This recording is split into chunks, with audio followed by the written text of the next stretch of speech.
कुरान पाक की तिलावत और इसके फ़िज़ाइल।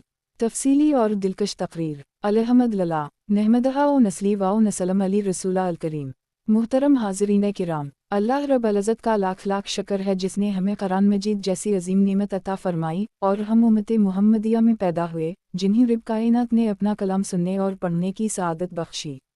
आज का मौजू कुरान पाक की तिलावत और इसके फ़िज़ाइल है, जो हर मुसलमान के दिल को ज़िंदा करने वाला और इसकी रूह को जिला बख्शने वाला है। कुरान पाक अल्लाह का कलाम।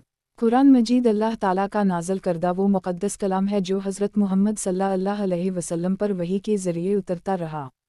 ये वो किताब है जिसमें अल्लाह ताला ने हिदायत, हिकमत, शिफा और रहमत रखी है। कुरान पाक इंसानियत के लिए मुकम्मल ज़ाबिता हयात है। इरशाद बारी ताला है, ज़िलालिक अलुक्ताबुल ला रैब फ़ीहा हुदनी लिल मुत्तक़ीन। ये वो किताब है जिसमें कोई शक नहीं, हिदायत है परहेज़गारों के लिए। सूरत अल-बक़रा 2।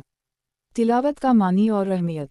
तिलावत का मतलब है अदब व एहतराम के साथ कुरान करीम के अल्फाज को सही तरीक़े से पढ़ना, तलफ़्फ़ुज़ और मुखारज की दुरुस्तगी के साथ। तिलावत करना सिर्फ ज़बान से अल्फाज अदा करना नहीं, बल्कि दिल से कुरान के कलमात को महसूस करना और गौर व फ़िक्र के साथ पढ़ना है।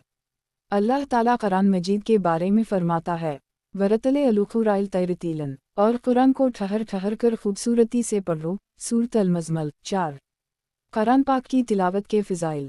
1. तिलावत से दिलों को सुकून। कुरान मजीद की तिलावत दिलों का सुकून और रूह की राहत है।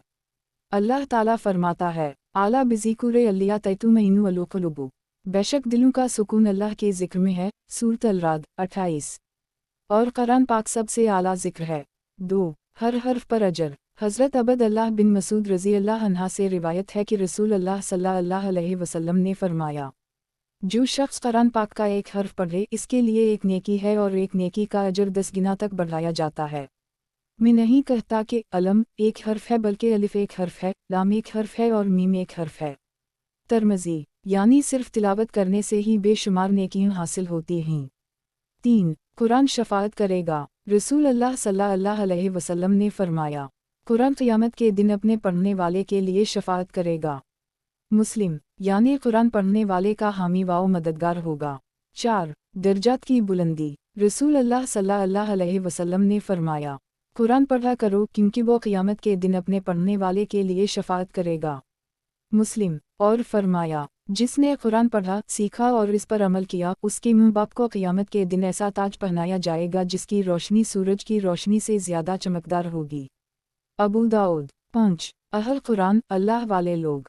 रसूल अल्लाह सल्लल्लाहु अलैहि वसल्लम ने फरमाया, अल्लाह के ख़ास लोग वो हैं जो कुरान के साथ